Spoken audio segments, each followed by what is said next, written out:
참 세상이 어수선한데 우리 주변에 있는 옆에 있는 또 가정에서도 옆에 있는 분들 한번 격려를 한번 해주시기 바랍니다. 힘내세요. 주님이 계시잖아요. 성경을 보면은 우리 표가 내 생각은 너희 생각과 다르며, 그래서 성경을 보시면 굉장히 많습니다. 안 그럴 것 같은데 하나님의 뜻이 있고 하나님의 생각이 있으면 제 생각은 이런데요, 그리고 바로 접는 경우도 있고, 그렇지 않고 하나님 아버지하고 이렇게 좀 밀고 당기기도 하고, 아니면은 아예 불순종하는 경우도 있고, 우리가 이제 한번 생각해 보자 그러는 거는 하나님 아버지 앞에 설 때까지 묵상 잘 하시면서 우리를 자꾸 바꾸어 가셔야 됩니다.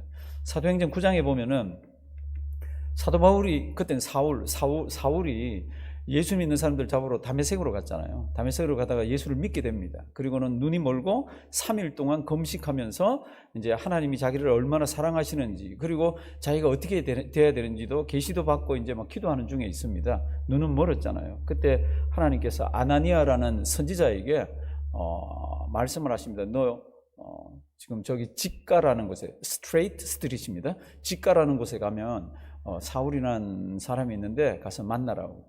그랬더니 이 아나니아라는 선지자가 단반 뭐라 그러죠? 하나님 왜 그러세요? 저도 지금 소문을 들어서 아는데 그 사람은 예루살렘에서 예수 믿는 사람, 하나님의 백성들을 참 어렵게 했다고 그랬는데, 그리고 여기도 예수 믿는 사람 잡아주러 왔다고 그러는데 하나님 제가 어떻게 이렇게 하는 거죠. 그렇죠? 좀 하나님 말씀이지만 하기 싫어서 이렇게 하죠. 그때 하나님이 이렇게 얘기합니다. 가라고. 그는 이방인 또 이스라엘 백성들 또 임금들에게 내 복음을, 나를 전하게 하기 위해서 내가 택한 무엇이라 그랬습니까? 그릇이라고. 어떤 경우에는 하나님이 직접 가르쳐 줘도 이렇게 좀 버티려고 그러는 게 성경에는 보면 이렇게 있습니다. 그런 게 있는 반면에 하나님께서는 호세아라는 선지자에게 나타나서 너 누구를 데려오라 그럽니다. 근데 그 데려오라 그러는 그 여자가 성경에 보면은 아주 엄난하고, 그러니까 아주 창녀 같은 여자예요. 그런 여자를 데려와 살으라고 그럽니다. 성경을 이렇게 가만 보면요, 아무 다른 얘기 없이 가서 그 여자 데려와 살더라고요. 고생 무척 하죠. 그 호세아가 몰랐겠어요? 그런 여자 데려와서 틈만 나면 나가서 눈 맞아서 나가고, 틈만 나면 돈 가지고 가서 또 찾아오고, 이런 게 성경에 반복되고 있습니다. 이제 우리가 오늘 요나서를 보게 되는데, 요나서는 또 다른 독특한 면을 가지고 있습니다. 그래서 요나서를 보면서 우리 자신들을 한번 잘 보는 계기가 되었으면 좋겠습니다. 요나서는 모르는 사람이 다 없습니다. 다 잘합니다. 성경을 잘 알고 연구하는 사람들 중에도 요나서는 지어낸 이야기라 그러는 사람들, 이거는 전설이라 그러는 사람들, 이건 신화라고 그러는 사람들이 많이 있습니다. 그런데 요나서는 진짜로 요나가 겪었던 일을 요나가 기술을 했고, 신약 성경에 보면 예수님이 친히 요나서를 인용을 합니다. 그렇죠? 요나를 인용을 합니다. 그러면 이제 요나가 어느 시대 사람입니까? 지금부터 한 2800여 년 전, BC 한 8세기 정도예요. 그때는 이스라엘이 잘 살 때입니다. 막 조금 강대할 때예요. 근데 저기 아시리아라는 나라가, 철기 문명을 가진 이 나라가 이 이스라엘을 얼마나 힘들게 하는지 모릅니다. 그래서 이스라엘 백성들 마음속에는 전부 이런 게 있습니다. 아수르는 망하면 좋겠다. 하나님이 저거를 지진으로 때리든지 화산으로 터뜨리든지 저거 바람으로 엎어버리든지 저거 없어지면 좋겠다고. 꼭 한국 사람들이 뭐 해일이 나거나 뭐 하면 한국 사람들 이렇게 마음속에 있는 거하고 비슷합니다. 근데 이제 요나에게 하나님께서 여호와의 말씀이 임합니다. 지금부터 성경책 가정에서건 여기서건 펴놓고 빨리 한번 정신 차리고 보십니다. 요나서는 처음에 여호와의 말씀이 등장하면서 마지막도 여호와의 말씀이에요. 처음도 여호와의 말씀, 마지막도 여호와의 말씀인데, 요나에게 여호와의 말씀이 임합니다. 여호와의 말씀이 임하면 어떻게 해야 됩니까? 그대로 따라가면 되죠. 쉬운데 그 생각보다 그렇지가 않습니다. 복잡합니다. 1절, 여호와의 말씀이 아미떼의 아들 요나에게 임하니라. 2절, 너는 일어나, 이렇게 되어 있습니다. 그럼 그러면 일어나서 가면 되잖아요. 일어나서 가면 됩니다. 어디로 가라 그러냐 그러면 저 큰 성 니느웨로 가서 외치라고 그럽니다. 이거 쳐서 외치는 게 뭔가 하면 죄를 조목조목 지적해서 하나님의 심판이 너희에게 있을 거니까 회개해야 된다는 그 메시지를 가서 전하라는 겁니다. 2절, 너는 일어나 저 큰 성읍 어디로요? 니느웨로. 니느웨가 어딘가 하면은 지금의 이라크, 그 다음에 유프라테스 강이 있고 티그리스 강이 있으면 티그리스 강 상류 쪽에 있습니다. 지금 현재 이라크의 모술 지역에 있는 근처라고 그럽니다. 모술 지역이라 그러는 분도 있고 여기는 이란하고도 가깝습니다. 그러니까 여기서 굉장히 먼 거죠. 이스라엘 백성들이 사는 곳에서는 한 500마일 정도 떨어졌다 그럽니다. 어떻게 갑니까? 걸어서 가야 됩니다. 육로로 가야 됩니다. 비행기도 없고 물론 뭐 자동차도 없고 그리고 배로 가는 것도 없고 어떻게 해요? 걸어서 육로로 이렇게 가야 됩니다. 이제 큰 성읍 니느웨에 가서 그것을 쳐서 외쳐라. 조목조목 죄악들을 이야기해라. 그 죄악이 나한테 상달되었다. 3절 말씀 보면은 아주 간단하게 시작합니다. 그러나 이렇게 됐습니다. 그래서 그러나 이 사람이 일어나더라고. 너 일어나 가라 그랬잖아요. 그러니까 그러나 일어나서 가는데 어디로 갑니까? 반대 방향으로 가더라고. 이런 일이 세상에 어떻게 있어요? 우리 처음 예배 시작하기 전에 살아계신 주 찬송 불렀습니다. 살아계신 주 다 믿잖아요. 요나도 믿어요. 살아계신 하나님이 너 일어나서 저기 니느웨로 가라 그러면 일어나서 니느웨로 가야 될 텐데 그러나가 이렇게 짧게 이렇게 돼 있지만은요, 이 속에는 그 사람의 고집과 그 사람의 신학과 그 사람의 사상과 그 사람의 성품과 그 인격이 다 들어가 있습니다. 살아계신 하나님이 가라 그랬는데 일어나서 여호와의 낯을 피하기 위해서 일어나서 어디로 갑니까? 다시스로 갑니다. 다시스는 어디입니까? 다시스는 반대편이에요. 지금 가라는 니느웨는 동쪽에 있습니다. 육로로 가야 됩니다. 근데 다시스는 어디 있습니까? 다시스는 서쪽에 붙어 있습니다. 얼마나 멉니까? 한 3,000km쯤 됩니다. 800km, 반대쪽으로 3,000km 되는 대로 튀려고 그럽니다. 못 타고 갑니까? 하나님이 육로로 이렇게 가라 그랬는데 배를 타고 도망가려고 그럽니다. 그래서 이제 싫으니까 그냥 돈을 준비해가지고 배 타러 갑니다. 어디로 갑니까? 욥바라는 곳으로 갑니다. 욥바가 항이 조금 작아요. 항구가 작아서 큰 배는 들어오지 않습니다. 다시스로 가는 이런 큰 배가 잘 안 들어오는데 어떻게 내려갔더니 거기 다시스로 가는 배가 있습니다. 성경은 이렇게 표현합니다. 마침 배가 있었다고. 그래서 자기는 도망가는데 이거 도망가는 길이 쭉쭉쭉 열려 있는 거 있잖아요. 3절 보십니다. 그러나 요나가 여호와의 낯을 피하려고 일어나 다시스로 도망하려 하여 욥바로 내려갔더니 뭐라 그랬습니까? 마침 나쁜 짓 하는데 마침 있으면 이게 길이 열리네 이게 아닙니다. 이게 아니에요. 지금 좀 못된 짓 하는데 하나님이 내버려 두는 거죠. 그래서 마침 다시스로 가는 배가 있어서 성가를 지불하고 배에 우리말 성경은 올랐다고 되어 있는데 정확한 히브리 말은 표현은 어떻게 되어 있나 그러면 went down into it. 그러니까 배가 여기 있으면 위에서 내려가서 배를 탄 겁니다. 우리는 배에 올랐더라 그래서 올라간 것처럼 되어 있지만 지금 요나가 이렇게 움직이는 이 행동의 거지를 보면 자꾸 내려갑니다. 지금 배를 내려가서 탔습니다. 그래서 배에 타서는 어디 갔습니까? 배 지하로 미창으로 내려갔습니다. 그렇죠? 그 미창에 있다가 자기는 다시 이제 바다에 던지라 그래서 바다 안으로 또 떨어집니다. 바다 안에 떨어졌더니 또 물고기가 또 물고 자기 뱃속에 물고 바다 밑으로 내려갑니다. 그러니까 자기는 피해서 도망가는 게 마침 이래서 열린 거지만 참 도망가는 하나님의 말씀을 어긴 사람에게는 길이 열린 것 같은데도 다 그게 나쁜 길로 열려 있습니다. 여튼 이렇게 해서 배를 타고 지금 가는데 4절 여호와께서 무엇을요? 큰 바람을 대풍을 일으킵니다. 이 배에는 아주 유능한 선장이 타고 있습니다. 경험도 그리고 기술도 좋은 선장이 이걸 막으려고 쫓아다니면서 하는데 이게 안 됩니다. 그래서 어떻게 합니까? 물건을 다 버립니다. 이 배는 무역하는 배입니다. 이 바다 끝에서 저 바다 끝까지 여기 있는 물건을 여기까지 운반만 해줘도 엄청나게 이윤이 남는 그런 물건들이에요. 이게 귀한 물건들이죠. 그걸 어떻게 합니까? 그걸 다 버립니다. 바로바로 버립니다. 지금 일어나서 막 급하게 돌아갑니다. 5절 사공이 두려워하여 각기 자기의 신을 부르고 자기 수호신들 부르고 그 가운데 물건을 다 배에 던져버립니다. 그런데 요나는 뭐하고 있습니까? 5절 뒷부분 뭐해요? 배 밑층에 제일 밑으로 자꾸 내려간다 그랬죠. 내려가서 누워 깊이 잠이 들었습니다. 성도님도 요나가 왜 도망갈 것 같아요? 하나님 살아계시고 자기에게 사명을 주시는데 왜 도망갈 것 같아요? 그건 좀 접어놓고 지금 진행되는 것만 보면 지금 선원들이 이렇게 막 물건까지 버려도 이게 안 되는 겁니다. 배를 간수할 수가 없으니까 이건 틀림없이 우리 중에 죄를 지은 놈이 있다. 제비 뽑아서 그런 바다에 던져버리자. 지금 이렇게 해서 제비를 뽑습니다. 그 제비를 뽑았더니 누가 뽑혔어요? 하나님의 선지자 사람 요나가 뽑힙니다. 요나가 이걸 뽑자마자 성경을 보시면요, 주위에서 득달하듯이 막 질문을 합니다. 와, 너 왜 그랬겠냐고 막 질문하는 게 8절입니다. 무리가 그에게 이르되 청컨대 이 재앙이 무슨 연고, 내 생업, 어디서, 고국이, 어느 민족, 이렇게 8절에 보면 막 질문을 막 해야 되잖아요. 그랬더니 요나가 나는 히브리 사람이다. 나는 살아계신 여호와를 믿는 사람이다. 내가 여호와의 낯을 피해서 도망을 가고 있다. 그랬더니 이 사람들이 너무 놀라는 거예요. 놀랄 뿐만 아니라 너무 두려워합니다. 왜 두려워합니까? 아니, 살아계신다 그러면서 자기가 믿는 신을 피해가지고 도망간다는 게 말이 됩니까, 이게? 말이 안 되니까 이 사람들이 너무너무 두려워서 10절. 무리가 알고 중간 심히 두려워하여 이르되 뭐라고요? 내가 어찌하여? 이거는 질문하는 거 아닙니다. 질문, 너무너무 놀라는 겁니다. 신이 살았다 그러면서 신의 얼굴을 피해가지고 도망가는 놈이 어디 있어요?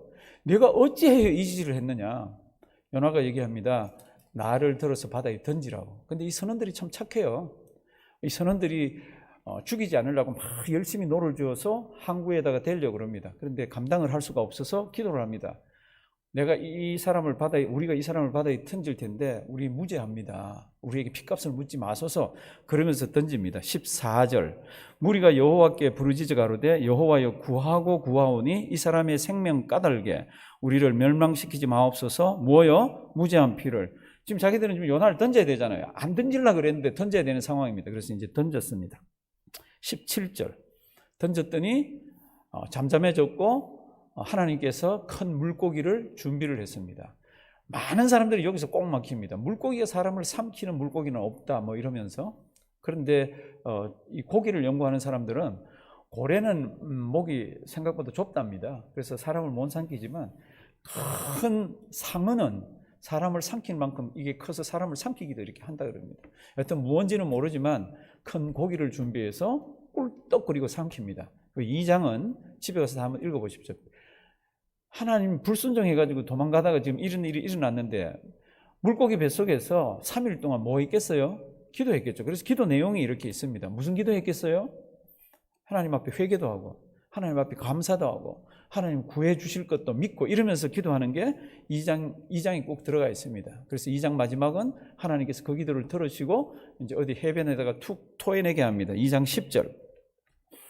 여호와께서 그 물고기에게 명하심에 요나를 육지에 어떻게 했습니까? 토했습니다. 이 육지가 어디입니까? 아무도 모릅니다. 저기 니느웨는 아닙니다. 니느웨는 바다가 없습니다. 니느웨는.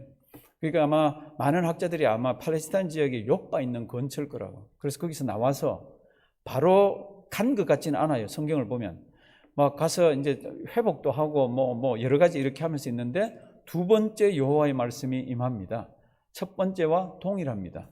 3장 1절 여호와의 말씀이 두 번째 요나에게 임하니라 이르시되 일어나서 똑같죠, 그렇죠? 큰 성읍 니느웨로 가서 내가 내게 명한 바를 그들에게 선포하라 하신지라. 그럼 뭐를 명했습니까? 이제 그 다음이 나옵니다. 내가 너한테 명한 거를 이야기하라고. 선지자나 하나님의 말씀을 대언하는 사람은 뭐만 전하면 돼요? 여호와의 명하신 것만 전하면 됩니다. 성경 말씀만 전하면 됩니다. 어떨 때는 성경 말씀 해석을 안 하는 게 더 좋을 때가 많이 있습니다. 왜냐하면 성도님들이 다 잘 알기 때문에 그때는 우리가 마음속으로 결심만 하면 되는 거죠. 그 말씀대로 살겠다고. 근데 하여튼 하고 지금 요나에게 내가 명한 바를 가서 이야기하라 그럽니다. 그랬더니 가서 막 이제 외치는데 지금부터 빨리 한번 보시면서 정신 바짝 차리고 보셔야 됩니다. 3절. 요나가 여호와의 말씀대로 일어나서 니느웨로 가니라. 니느웨가 얼마나 큽니까? 한 3일 정도 걸어다니면서 막 얘기하면 될 정도로 큰 성입니다. 이 당시에 여기에 몇 명이 살았습니까? 학자들은 이렇게 얘기합니다. 한 60만 명 아니면 75만 명. 뭐 인구조사 표가 없으니까 아무도 모릅니다. 그런데 이제 이 마지막 성경 구절이 있는 데 가면 우리가 대충 몇 명 이러는 게 이제 감이 잡힙니다. 하여튼하고 그렇게 큰 성이에요. 3일 다녀야 되는 이 성에 지금 하루 다니면서 뭐라고 막 외칩니다. 뭐라고 외치는 거는 기억을 해 놓으셔야 됩니다. 4절. 요나가 그 성에 들어가며 곧 하룻길을 행하며 외쳐 가로되 뭐라 그랬습니까? 40일이 지나면 니느웨가 무너지리라. 그 동그라미 쭉 이렇게 한번 쳐놔보실래요? 다른 거 한마디도 없습니다. 뭐 물론 했기도 했겠죠. 주된 걸로는 40일이 지나면 니느웨가 무너지리라. 요 말만 했는데 이상한 일이 일어납니다. 그 말을 듣는 사람들은 가슴이 찡하고 가슴이 울리고 회개할 거리가 생각이 나고 눈물이 나고 이러면서 니느웨가 막 바뀌기 시작합니다. 그래서 하룻길을 다녔는데 니느웨에 있는 백성들이 전부 금식을 하고 굵은 베옷을 입고 막 울면서 회개합니다. 이 소식이 왕에게 들립니다. 니느웨 왕에게. 그랬더니 왕이 조소를 내리면서 자기 조복을 왕복을 벗고 자기도 굵은 베옷을 입고 제에 앉아가지고 막 울면서 우리 니느웨에 있는 모든 백성들은 다 금식해라. 너희만 금식하지 말고 동물들도 다 금식해라. 금식 그냥 하지 말고 음식도 끊고 물까지도 먹지 말아라. 그러면서 회개 역사가 일어납니다. 뭐라고 그랬죠? 아까 4절 40일이 지나면 니느웨가 무너지리라. 참 희한합니다. 하나님의 말씀대로 나가서 그냥 외쳤더니 제가 히브리 성경을 찾아보니까 40일이 지나면 니느웨가 무너지리라가 히브리 말로는 딱 5글자예요. 5글자, 6글자도 아니에요. 딱 5글자예요. 우리말로 하면 몇 마디가 되죠? 이제 히브리도 마디로 치면 그걸 5마디예요. 짧아요. 아주. 우리는 40일이 지나면 니느웨가 무너지리라. 우리 4마디예요. 4마디. 요 짧은 말을 갖다가 질렀는데 거기에 있는 사람들이요 3일 다닐 것도 없어요. 하루 다녔는데 다 뒤집어지는 거 있잖아요. 참 하나님 말씀에 순종을 했더니 역사는 하나님이 일으키셔. 역사는 하나님이. 그렇게 해서 이제 얼른 한번 보십니다. 백성들이 하나님 믿고 5절입니다. 니느웨 백성이 하나님을 믿고 금식 선포하고 물온 대서하고 굵은 배 입고 6절 그 소문이 니느웨 왕에게 들려서 왕이 보좌에서 조복을 벗고 왕복을 벗고 굵은 배를 입고 제에 앉으면서 7절 보면은 조서 내리고 아주 급하게 막 내려갑니다. 그리고는 금식하면서 이렇게 하면은 하나님의 혹시 뜻을 돌이켜서 우리 멸망시키려고 그러는 그 하나님이 우리에게 은혜 주실지도 모른다. 그러니까 모든 백성들과 동물들과 모든 것들은 다 지금 하나님 아버지 앞에서 금식, 물도 먹지 말고 이렇게 했습니다. 하나님이 가만히 내려다보니까 이 금식하고 회개하는 게 가짜가 아니에요. 진짜예요. 가던 길들을 다 돌이킵니다. 악행들을 안 하고 도덕적으로 윤리적으로 마음뿐만 아니라 손발이 다 주님 앞에서 딱 바로 돼 있는 거 있잖아요. 그랬더니 성경을 보면은 하나님이 뜻을 돌이키고 그들을 벌을 내리지를 않습니다. 근데 이제 문제는 지금부터예요. 삐친 사람이 있습니다. 요나가 3일 길을 다녀야 되는데 하루 길을 다니면서 40일이 지나면 니느웨가 무너지리라 그랬는데 회개하면서 돌아오면 얼마나 선지자인데 기뻐야 돼요. 막 펄쩍펄쩍 뛰어야 되잖아요. 하나님 감사합니다. 제가 이걸 모르고 도망을 갔네요. 이러면서 나가야 되는데 반응이 완전히 다릅니다. 4장 1절로 들어가 보면은 요나가 싫어하고 요나가 아주 노를 바랍니다. 왜 그렇습니까? 이게 이제 1장 1, 2, 3절에 요나가 도망간 이유가 이 성경에 기록되어 있습니다. 그리고 이 이유가 굉장히 고약스럽고 이 이유가 굉장히 이 유대인들 마음속에 자리를 잡고 있는 겁니다.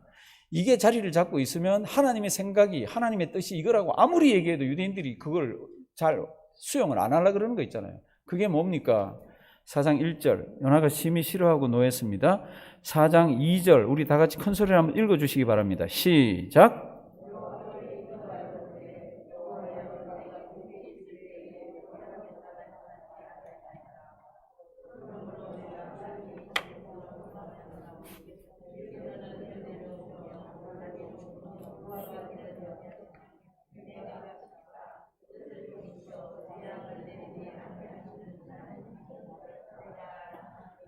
예, 요나가 왜 도망갔습니까?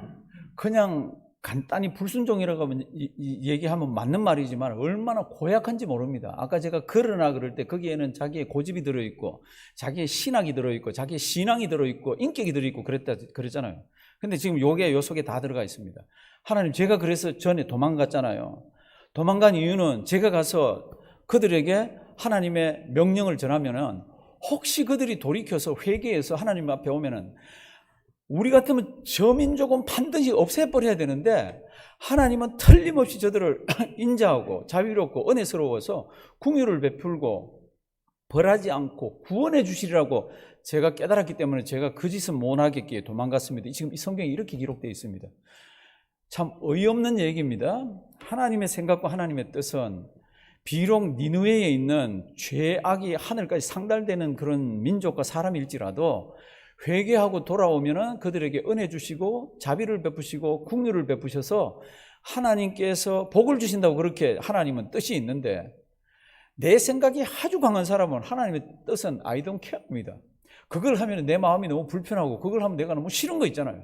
그러니까 어떻게 합니까? 그 먼 3,000km로 도망을 가려고 배를 타고 내려가면서 이렇게 하고 있었습니다.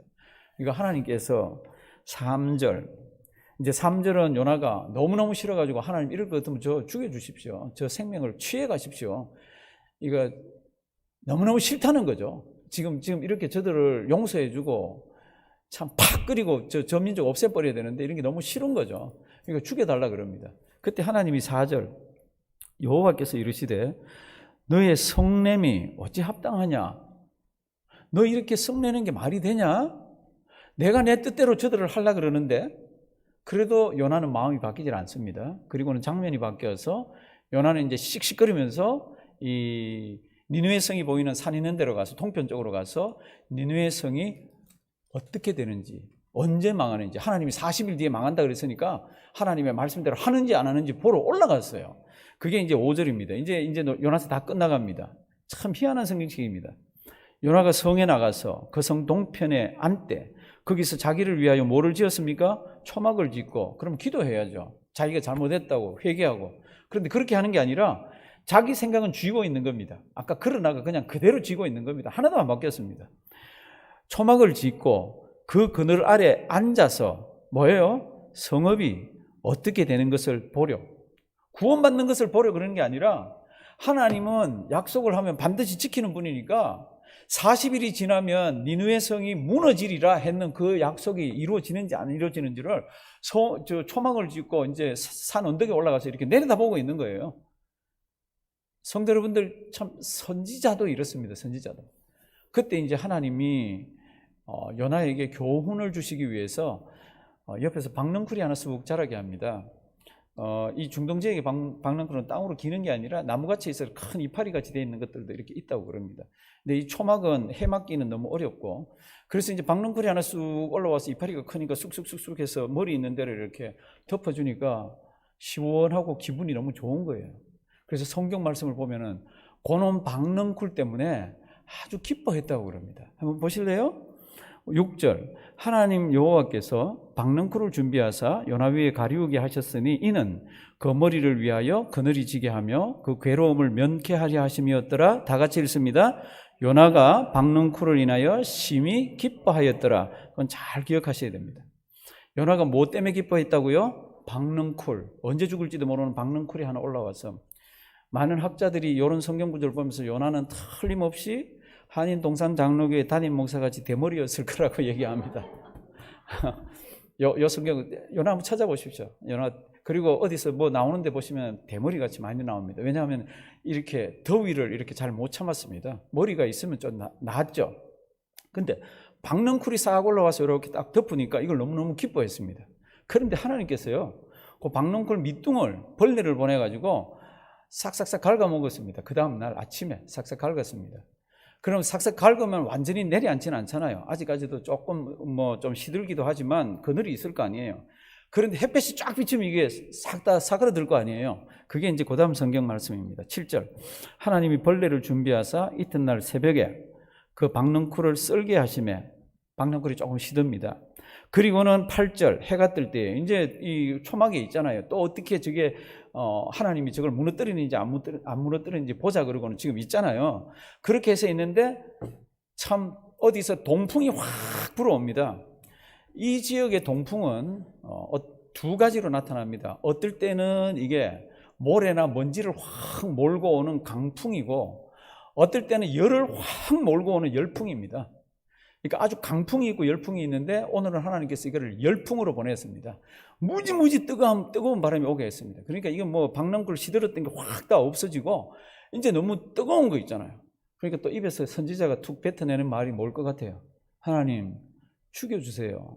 저 죽고 싶습니다. 이렇게 얘기합니다. 이 선지자가 그런 말 너무 많이 하는 거 있잖아요. 아주 미워 죽겠어요. 이거 퍼스널리티 배드한 사람이죠. 하여튼 보시면요, 8절, 해가 뜰 때에 하나님이 뜨거운 동풍을, 제가 열풍이라고 그랬습니다. 그죠? 준비하시고 해는 요나의 머리 위에 쬐매, 요나가 혼곤하여, 이건 혼미하여 스스로 어떻게 합니까? 죽기를 구하여 가로되 사는 것보다 죽는 것이 내게 나으니이다. 이게 무슨 뜻이에요? 하나님 아버지 앞에 원망 불평을 막 갖다 내 쏟는 거잖아요. 그렇죠?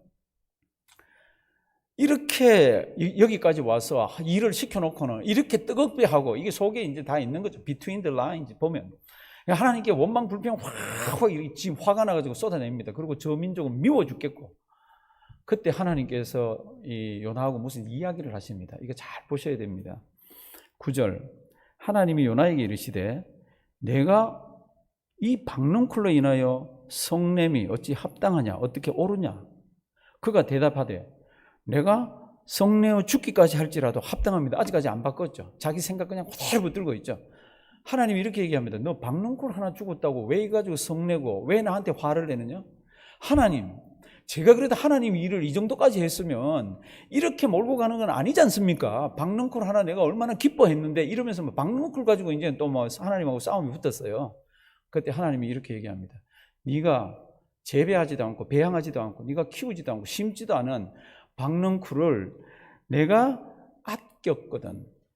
성경에 아꼈거든이라고 되어 있습니다. 그 10절 제일 뒷부분, 아꼈거든의 뜻은 내가 측은히 여겼거든. 동정심의 마음을 가지고 보았거든. 네가 키우지도 않고 네가 재배하지도 않고 네가 심지도 않고 그 박넝쿨이 죽는 걸 보면서 내가 측은한 마음이 들고 내가 동정심이 드는 마음이 들었는데, 야 이놈아, 이 성에는 좌우를 분별하지 못하는 어린 아이가, 좌우를 분별하지 못하는 아이들이 12만 명이나 있다. 고대 도시를 연구하고 인구를 연구하는 분들은 이렇게 연구를 해내더라고요. 어떤 도시에 인구가 몇 명입니까? 그러면 간혹가다 아이들 숫자가 나와 있는 게 있나 봐. 그러면 그 아이들 숫자의 5배가 그 전체 인구래요. 지금 여기 몇 명 있다고요? 아이들이, 어린아이들이 12만 명. 그러면 이 니느웨 전체 인구가 대략 어느쯤 된다고요? 60만 명. 그리고 동물도 있고.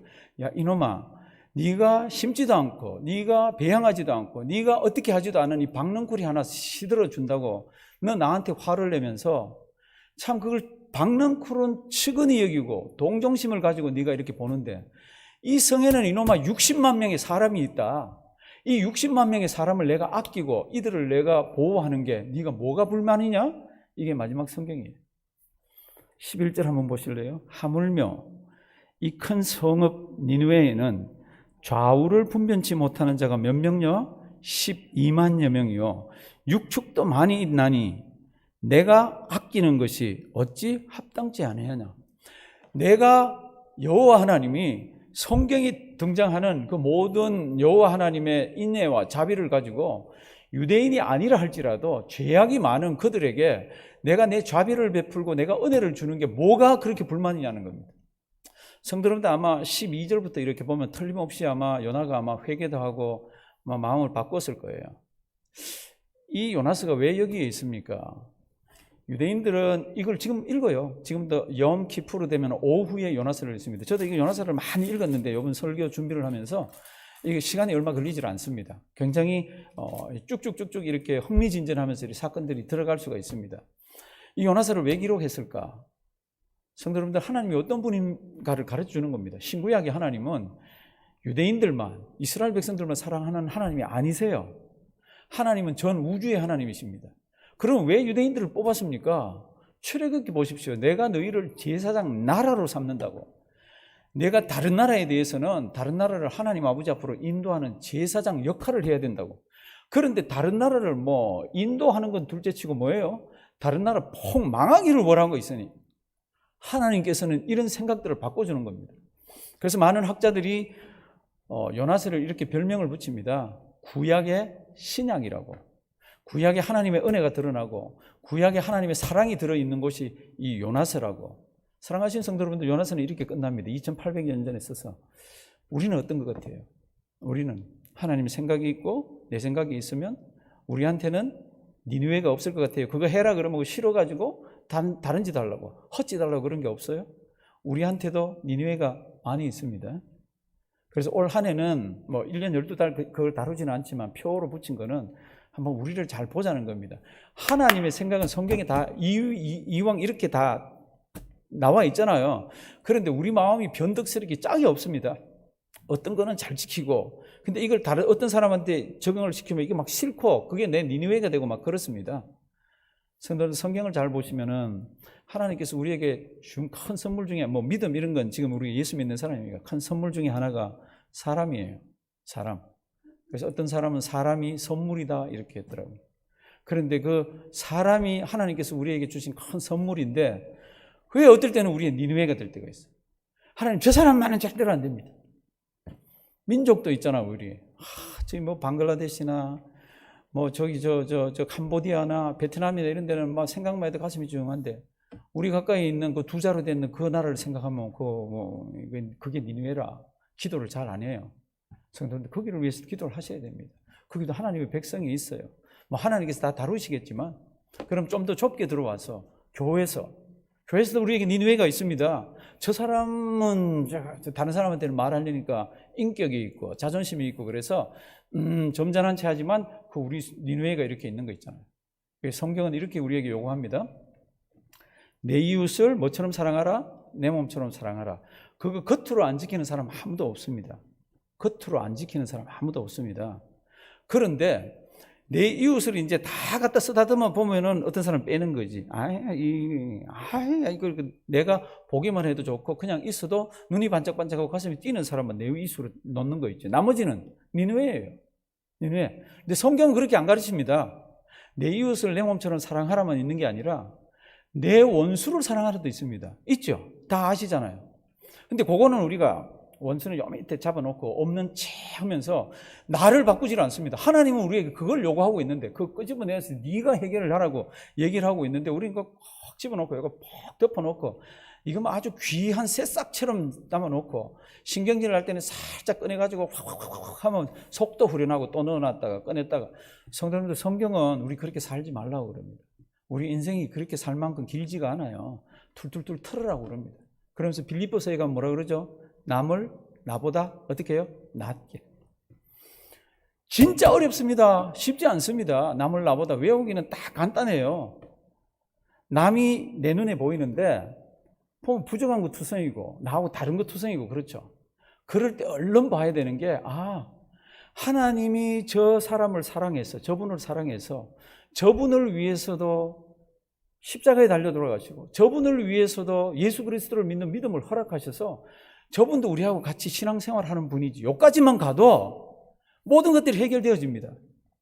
그런데 미우니까 그냥 내가 낮고 저 사람이 나쁜 것 아니면 나보다 낮은 것만 보는 거예요.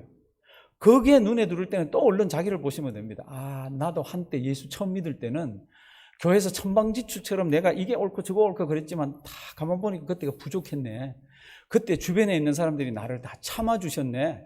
그때 참 다른 사람들이 참 인격이 참 좋았지. 이렇게만 봐도 내 입에서 성경 말씀을 어기는 게 나가지를 않습니다. 그런데 이게 우리에게는 우리 모두 다에게 이건 우리의 니느웨가 될 수가 있습니다. 성경이 우리에게 한번 생각해서 한번 고쳐보자 그러는 거는 시도를 하셔야 돼요. 사랑하는 사람 사랑하는 거는 하지 마라 그래도 다 합니다. 하지 마라 그래도. 그런데 싫은 사람 사랑하는 거는 죽을 때까지 잘 안 되더라고. 제가 목회하면서 보니까 사랑하시는 성도 여러분들 우리 신앙이 좀 업그레이드 돼야 됩니다. 신앙이 참 주님 앞에 성숙해져야 됩니다. 지금같이 세상 사는 게 이렇게 앞뒤가 이렇게 예측을 못하는 시절이 있었어요. 요 한 몇 개월 동안에 우리가 사는 세상 속에 이상한 것들이 있는 것들이 드러난 거는 요 몇 개월 새입니다. 제가 옛날에 설교할 때 이런 말씀을 드렸습니다. 요한계시록에 우리 고난의 때가 있으면 지금 편한 게 있어서 다 숨을 수가 있을 텐데 성도들도 그럴 것 같아요. 지금 이제 누가 예수 믿는지 안 믿는지는 이분이 유튜브에 들어가서 뭐를 클릭을 많이 하는지 이 사람이 뭐에 관심이 있는지는 좀 다 파악이 되어 있습니다. 마음만 먹으면. 지금 그런 시대예요. 참 희한한 시대입니다. 뭐를 좀 얘기를 하고 싶어도 큰 데서 내가 싫으면 이걸 닫아버리면 나는 내 거를 표현할 수가 없는 세상이 지금 됐습니다. 미국인데도. 이런 세상이 되더라도 하나님의 백성들은 정말 하나님이 나를 향해서 가지고 계신 뜻이 무엇인가? 하나님의 생각이 무엇인가? 무슨 사건이 일어날 때 하나님 생각은 무엇일까? 그리고 나는 어떻게 해야 되는가? 그렇지. 내 생각이 이래도 어디로요? 하나님 생각으로 맞춰야지. 하나님께서 이 세상에 가장 큰 사건을 일으키신 것은 십자가 사건이에요. 예수 믿게 하는 이것만큼 큰 사건이 없습니다. 그런데 우리는 그걸 믿고 있잖아요. 이거같이 대단하게 아름답고 귀한 게 어디 있습니까? 그럼 못할 게 뭐가 있습니까? 성경에 못할 게 뭐가 있습니까? 근데 우리는 못하는 니느웨가 다 여기 지도는 다르고 사람은 다르지만 다 가지고 있잖아요. 성도님들 이런 거 이겨내시기 바랍니다. 이겨내면 하나님께서 은혜를 많이 주세요. 어떨 때는 하나님께서 막 묶인 것들을 풀게 하시고 시원하게 하시고 참 감사가 넘치게 하시고 성령님 주세요, 은혜 주세요 이게 아니라 내가 그런 것들을 하나하나 쫙 정리하면서 신앙생활할 때 하나님이 주시는 은혜는 참 많습니다. 내 생각은 너희 생각과 다르다고, 아니라고. 내 생각은 내 생각이 아니라고. 그러니까 내 생각이 아닐 때는 나를 쫓아오라고. 그렇게 하면 너는 한평생이 주님의 은혜 가운데 산다고. 우리 이 말씀 잘 기억하시고요. 주님 앞에 설 때까지 우리 기쁨으로 또 감사하며 우리 주님의 모든 공동체를 잘 세워가는 우리가 되기를 주님의 이름으로 부탁드립니다. 살아계신 하나님, 참 오늘도 다 아는 이야기, 뻔한 이야기였지만 왜 이렇게 말씀이 어려운지요.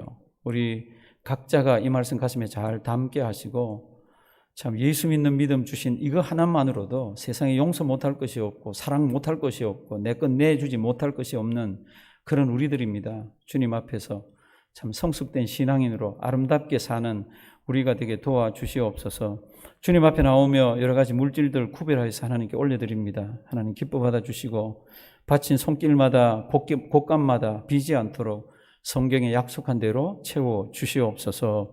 예수님의 이름으로 기도드리옵나이다. 아멘.